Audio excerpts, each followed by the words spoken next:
ओहिठाम से हमरा सबके हिंदू रहे छे, आई वही हिंदू के बच्चा के आई दीपू चंद्र दास के वही नाम के प्रशासन के देवे चल गए वही कट्टरपंथी भीड़ में और निर्ममता पूर्वक होगा गाछ पर कहीं मीटर नीचा से आग लगा कर एहन हिंदू विदारक मौत देलके।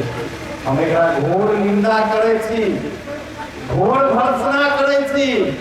एहन पापी जिहादी, एहन कट्टरपंथी ओई बांग्लादेश सरकार जो ओकरा पोस्ट करत नहीं छै रहे नेपाल में।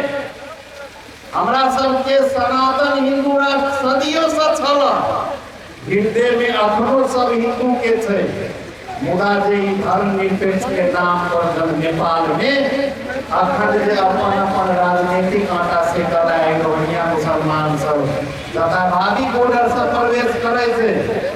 हम नेपाल सरकार के खबरदारी करला सेहो हम सब छलिए जे विभिन्न बॉर्डर से अखन धमाधम एहि देश में प्रवेश करे छे। अखन के जे नगर में कुछ नया लोग सब सेहो घूमे छे, एकरा सर्च ऑपरेशन कर गैर नागरिक जकरा नेपाल में प्रवेश वर्जित छे, कोई कट्टरपंथी रोहिंग्या सबके नेपाल से जतेक जल्दी होई सरकार हमर सर्च ऑपरेशन चला के ओकरा हमरो राष्ट्र से ओकरा वही अपराधी तत्व के जे हमरा हिंदू बच्चा के मारलक ओकरा एतो सर खाली भ के जाय।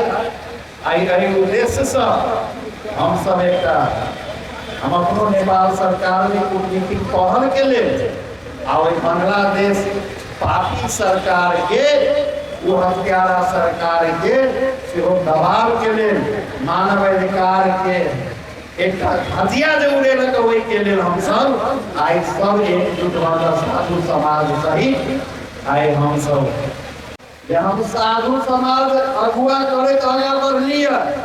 हमरा सबके पूरे अपेक्षा है जे जनकपुर वासी साधु के नगरी थे, संत के नगरी थे, भगवान के प्रांगण में जनकपुर बसल थे। आई जते घर बसल थे ना किनको रेती में नहीं छे, तो मठ मंदिर के रेती में सब कोई हम सब आयल छी। एतऽ के जिम्मेदार हमर जानकी जी छे, एहिठाम के जिम्मेदार हमर राम जी छे।